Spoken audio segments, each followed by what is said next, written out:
the dark side of Dubai and the United Arab Emirates. It promotes itself as a desert paradise and is set to become a mecca for Aussie travellers. But don't be deceived by the apparent tolerance of Western ways, because fall foul of Sharia law and you're in a whole world of trouble. Just like Australian Alicia Garley, jailed because she was raped. This special investigation from Ross Coulthart.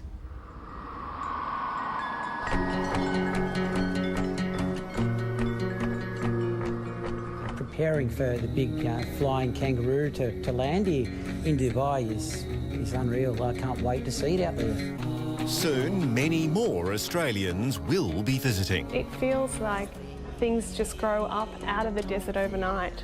So it's been amazing to see all the changes. But there's more Australians need to know about Dubai and the United Arab Emirates. Now with the Qantas deal, there are going to be more Australians who are going to be getting into trouble in the UAE.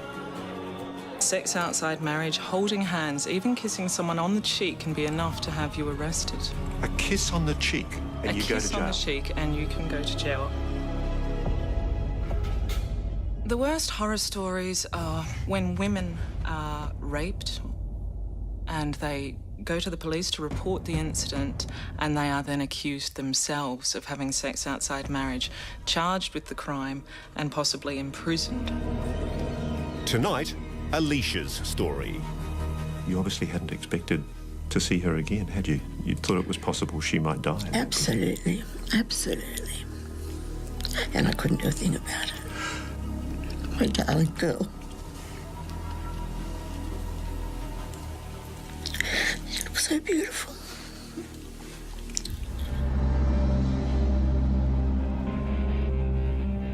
The UAE government doesn't like the media investigating controversial stories like Alicia Garley's.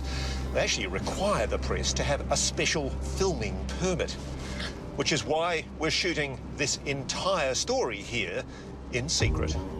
The UAE promotes itself as a desert paradise, welcoming to Westerners, where alcohol flows and a blind eye is turned to Western ways. 90 minutes from Dubai is Le Méridien Al Akar Beach Resort, owned by the giant American hotel chain Starwood. So, Alicia, let's go back to 2008. Yes. You were hoping for an adventure. That was the plan, yeah. Alicia, who was 27, had been hired to be manager of the hotel's spa and beauty salon.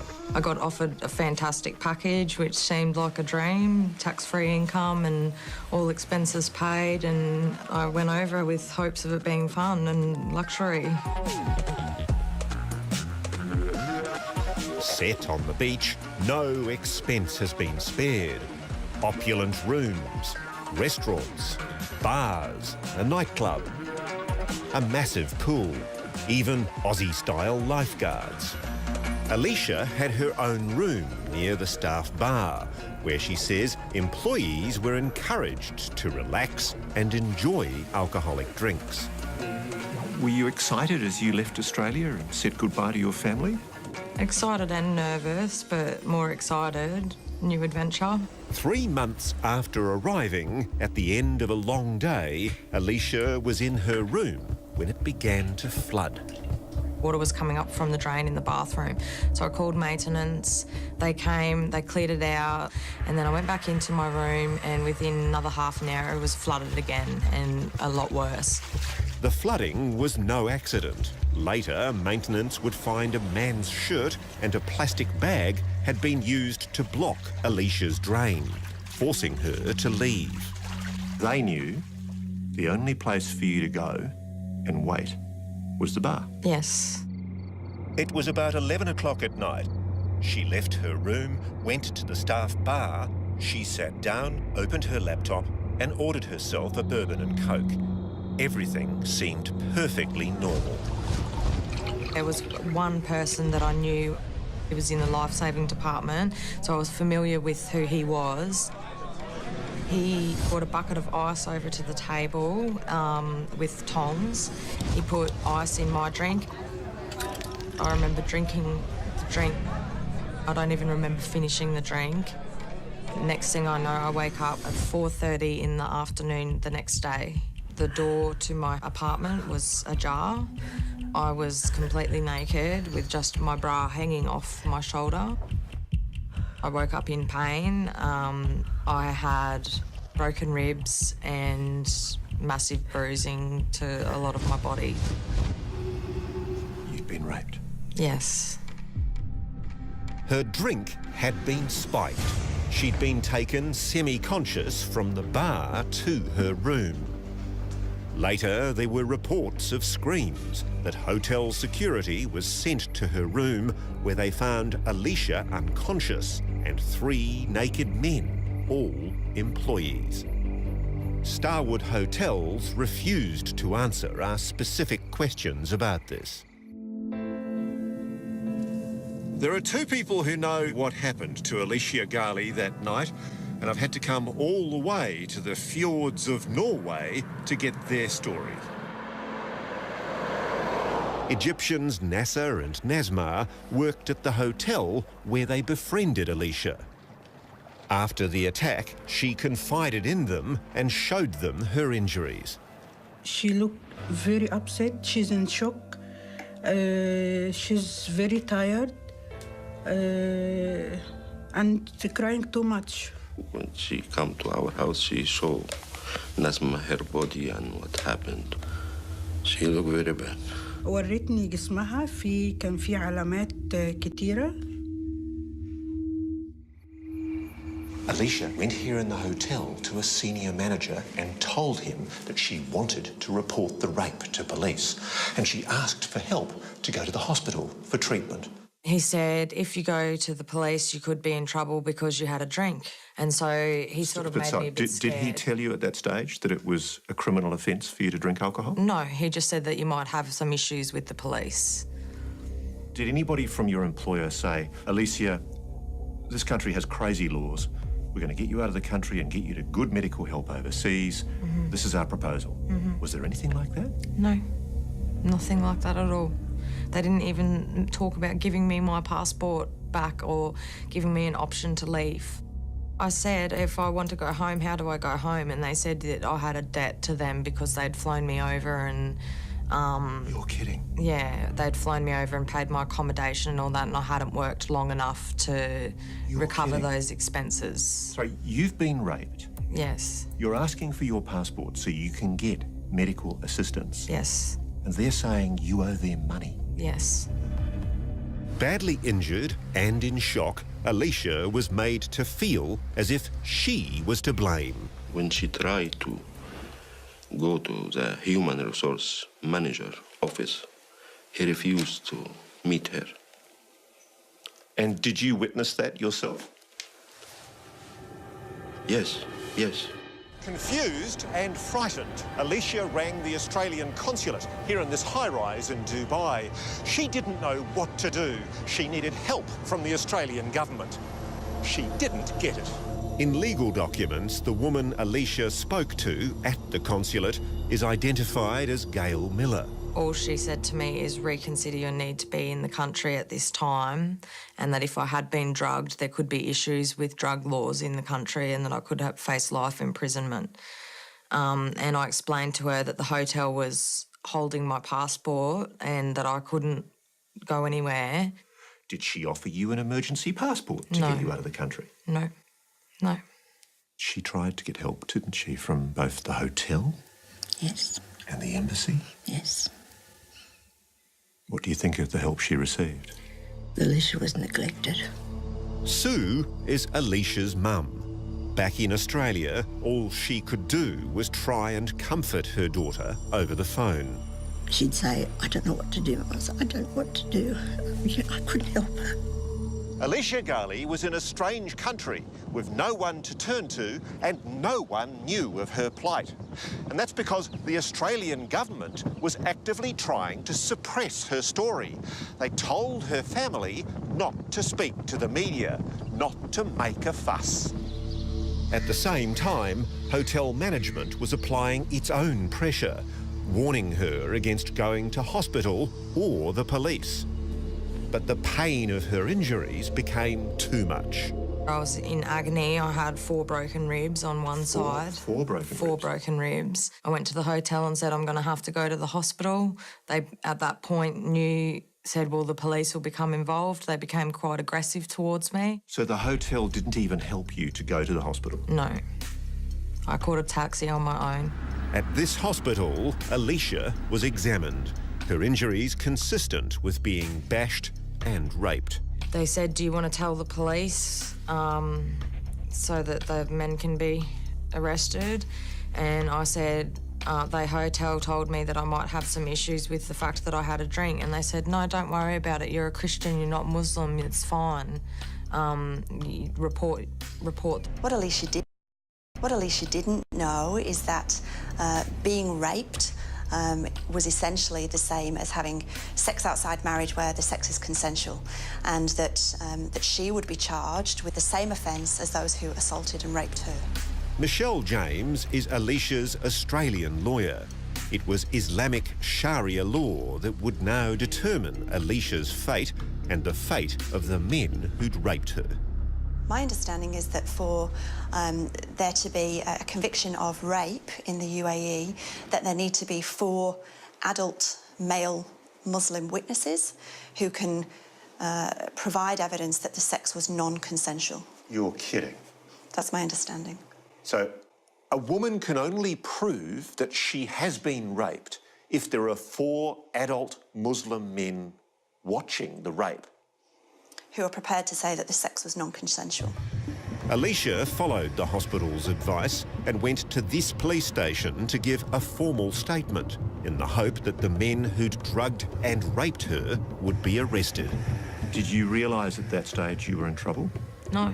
I thought I was just signing my statement as to what had happened. Is that statement in English? No, it was in Arabic. I said, I can't sign this, it's not in English, and they basically gave me the impression I would be in trouble. He told me I'd be in trouble with the judge wouldn't like it if I didn't sign. What Alicia couldn't have known is that the statement was in fact a confession to sex outside marriage, to damaging honour, promoting sin and drinking alcohol. As soon as she'd signed, she was taken directly to an Islamic court.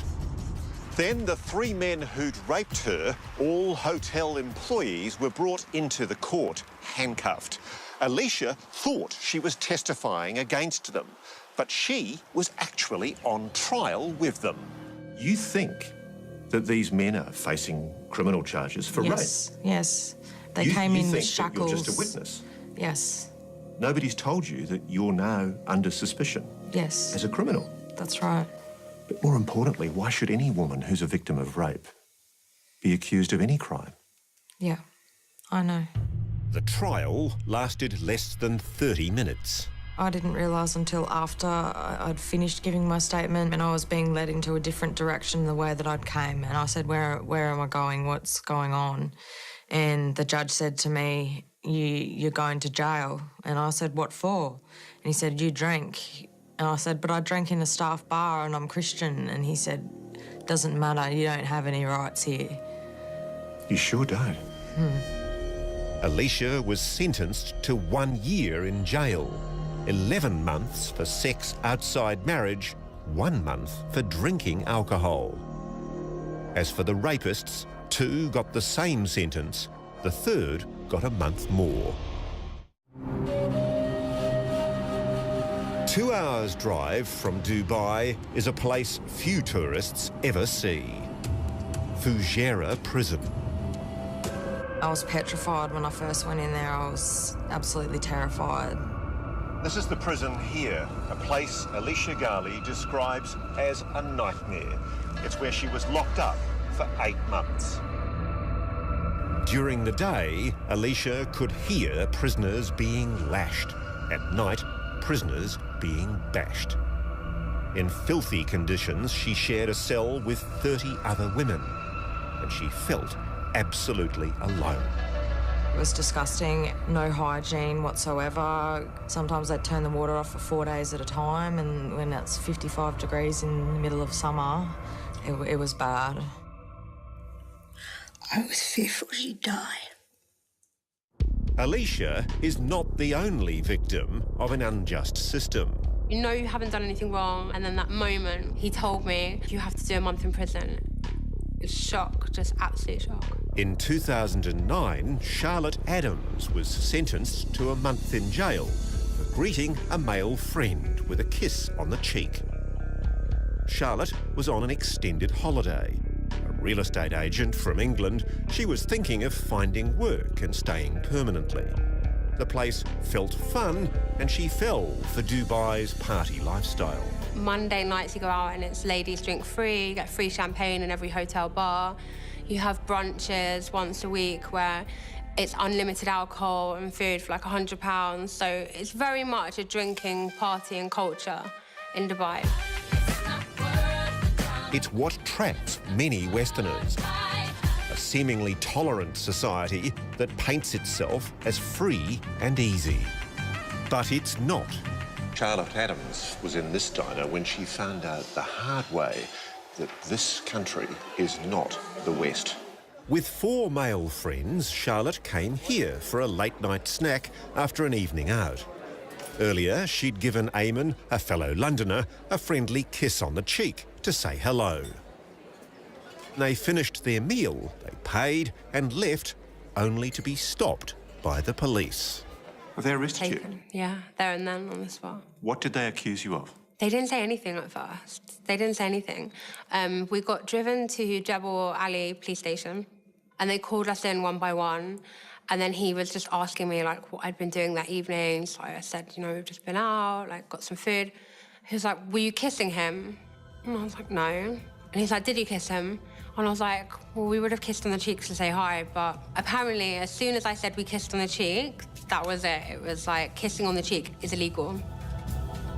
Charlotte spent 23 days behind bars before being deported. It portrays itself as being really progressive and forward-thinking and the new Middle East, as they call it, but it's not.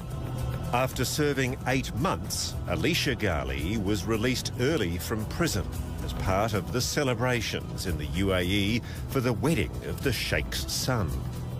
Also pardoned that same day the men who raped her. When you finally got that call that she was coming home, This is where I cry.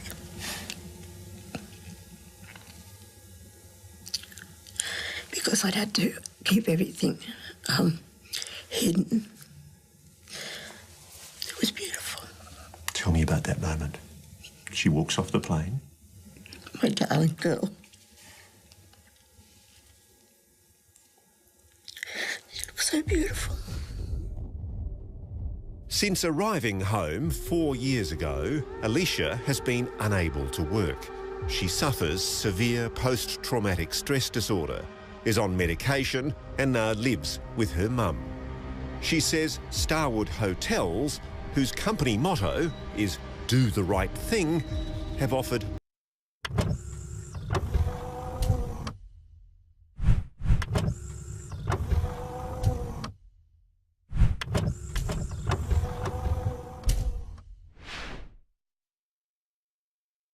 no ongoing support.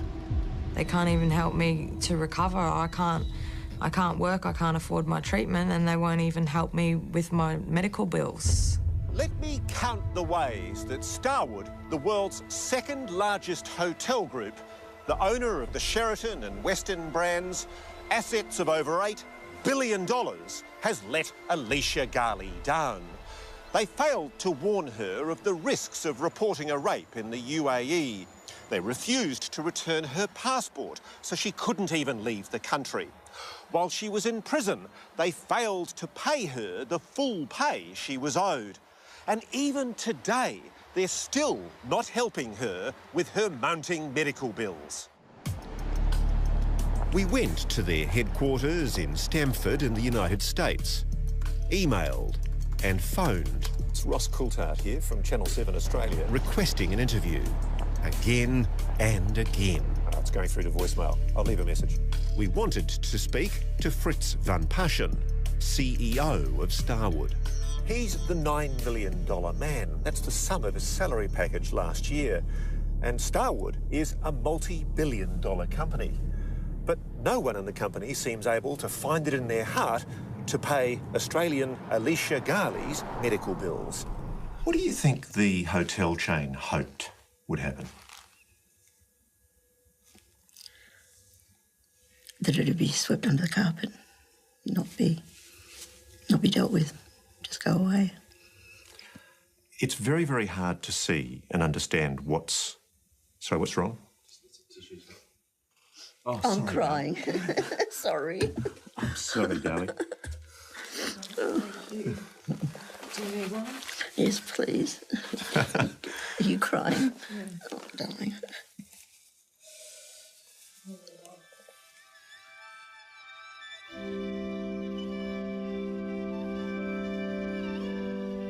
This is a photograph of a beautiful young woman. Who's that young woman?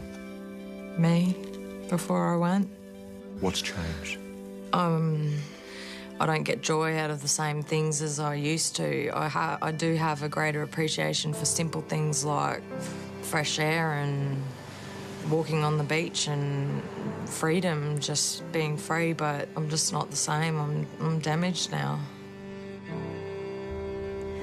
Ross Coulthard with that investigation. Starwood refused an interview with Sunday Night. They sent a statement claiming they'd provided Alicia with medical and other assistance and that the safety and security of staff and guests was their paramount priority. The Department of Foreign Affairs and Trade rejected Alicia's account and claimed they'd provided extensive assistance to her. However, they refused to answer any questions from Sunday Night. Both those statements are on our website.